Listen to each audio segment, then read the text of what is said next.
एक समय की बात है। उत्तर भारत के एक छोटे से गांव हरिपुर में एक घना पीपल का पेड़ था। ये पेड़ गांव के बाहर एक सुनसान जगह पर था। गांव के बुजुर्गों का मानना था कि उस पीपल के पेड़ के नीचे एक भयानक चुड़ैल रहती है। दिन में वो पेड़ एकदम सामान्य लगता था, लेकिन जैसे ही सूरज ढलता, हवा में अजीब सी सनसनाहट फैलने लगती। लोग कहते थे रात को वहां से अजीब चीखें और हंसी की आवाजें आती हैं। गांव वालों को बताया गया था कि सूरज ढलने के बाद उस पेड़ के पास जाना मना है। कई सालों से किसी ने भी उस पेड़ के आसपास रात में जाने की हिम्मत नहीं की, लेकिन हर गांव में कोई ना कोई जिज्ञासु युवा होता ही है। इस गांव में वो था राहुल, एक साहसी और निडर लड़का।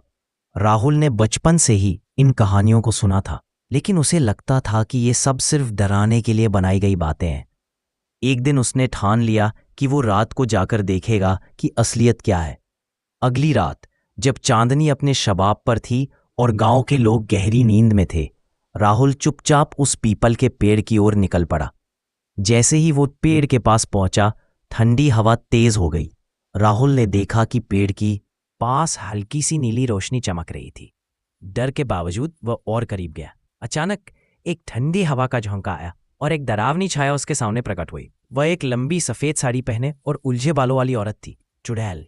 उसकी आंखें अंगारे जैसी जल रही थी और उसके पैरों का उल्टा होना राहुल को कांपने पर मजबूर कर गया। चुड़ैल बोली, क्यों आया है इंसान? क्या अपनी मौत को बुलाने आया है? राहुल ने हिम्मत जुटाई और बोला, मैं सच्चाई जानना चाहता था।